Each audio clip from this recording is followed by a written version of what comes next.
Kung naalala nyo pa, pinuntahan namin noon ang isang abandonadong ospital at ang sabi ko sa video ko noon na kapag marami ang manonood ay babalik kami sa mismong hospital at doon kami mismo matulog. At ngayon tutuparin ko na ang sinabi ko kasi umabot lang naman ng 3 milyon yung nanood sa last na video natin. At dito malalaman nyo na kung ano nga ba ang na-experience namin sa pagtulog namin sa isang abandonadong ospital.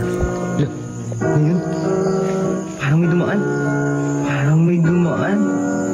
Alas 7 na ng gabi nang kami bumiyahe papunta sa isang abandonadong ospital. Pero bago kami dumiretso sa abandonadong ospital, inamalengke kami muna para mayroon kaming makain. At pagkatapos naming namalengke, dumiretso na kami sa aming biyahe. At dito nakarating na kami sa aming papupuntahan. Grabe, sobrang dilim talaga ng ospital. So ngayon guys, andito na kami sa abandonadong hospital, St. Joseph Hospital guys. Papasokin namin ngayong gabi. So time check muna. 8:06 na ng gabi. Alas 8 na ng gabi guys. So bahala na kung ano mangyari sa atin sa loob. Papasokin talaga natin to. Let's go. At dito, bago kami pumasok sa isang abandonadong hospital, nagdasal muna kami. At hindi na namin pinatagal pa at lumapit na kami sa mismong gusali.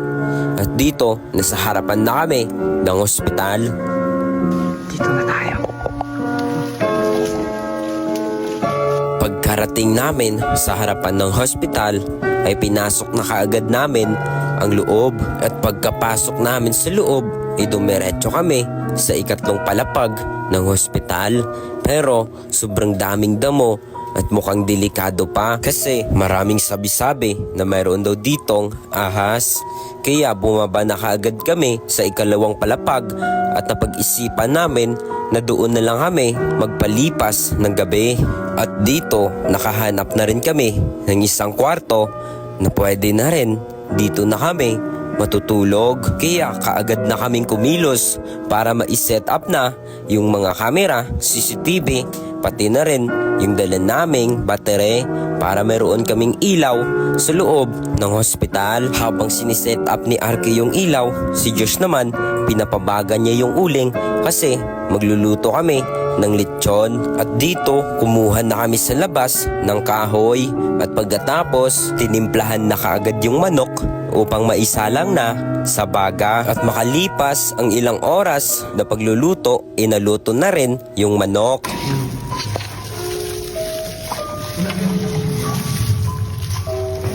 At hindi na rin namin pinatagal pa at kumain na kami kasi sobrang gutom na talaga. So ngayon guys, iikot na kami sa mismong gusali, mismong hospital guys. Anong oras na? Time check. 12:08. So alas 12 na ng hating gabi. Kaya Tingnan natin ito para malaman na natin. So nakatulog na kahit di pa ako pero ayos na din to. so ito nga palang gamit kong flashlight guys. Solar para malinaw. Kasi sobrang dilim talaga. Kaya tara, let's go. Ikutin na namin. So guys, meron nga pala kaming CCTV dito na ikinabit para malaman namin kapag mag-iikot kami kung ano ang nagaganap dito. So ngayon guys, magsisimula na kami. At dito sinimulan na namin na mag-ikot sa loob ng hospital. At una pa lang, ito na yung nakita namin na sikat noon na estatyo ng St. Joseph. Pero ngayon parang putol na ang ulo. So ayun guys, andito pala yung statue ng St. Joseph. Ang bigat sa pakiramdam dito guys. Grabe, sobrang bigat talaga sa pakiramdam habang iniikot namin yung loob ng hospital. At dito parang may nakita kami sa ilalim, kaya bumaba na kagad kami upang ma-check namin kung ano ba yung nakita namin. At ito lang pala, sobrang daming mga panike at basag-basag na rin yung sahig. Ang hospital na ito ay mahigit 100 taon na mula nang ito'y itinayo. Kaya hindi na rin maipagkataka na sobrang dami ng sira ang gusaling ito at marami na ring panike na nakatira dito. Isipin mo na lang kung ilang tao na kaya ang namatay sa hospital na ito. So ngayon guys, aakyat na kami sa third floor guys. Sa pinakataas talaga. Pinakatuktok. At dito, inakyat na namin yung pinakatuktok ng hospital. At dito, marami kaming nakita ng mga balete na nakakapit na sa mismong gusali. At dito naman, sobrang dami ng damo ang nakapaligid. Naalala ko lang na mayroon nakapagsabi sa akin na mag-ingat daw kami sa pinakataas ng hospital na ito kasi marami daw ditong mga ahas. Kaya hindi na rin kami nagpatagal pa sa itaas ng hospital at bumaba na kami sa ikalawang palapag. At dito may nakita kami na butas ang sahig. So guys, ito na yung mismong balete na nasa gusali guys. So guys, nang naikot na namin yung buong ospital. Kaya ngayon, babalik na kami sa sa ini-stayan namin. Parang may dumaan. Kaagad na kaming bumalik sa kwarto kung saan kami matutulog kasi parang mayroong sumusunod sa amin. So ngayon guys, matutulog na kami. At dito, natulog na kami pero parang hindi ako makakatulog kasi sobrang ingay talaga sa pakiramdam na parang mayroong humihingi ng tulong sa iyo.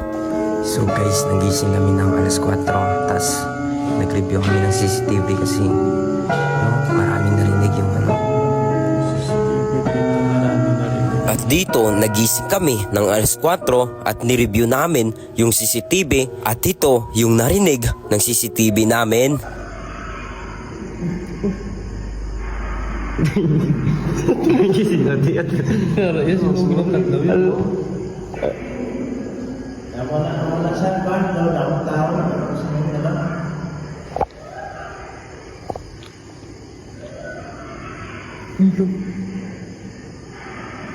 Alas dos.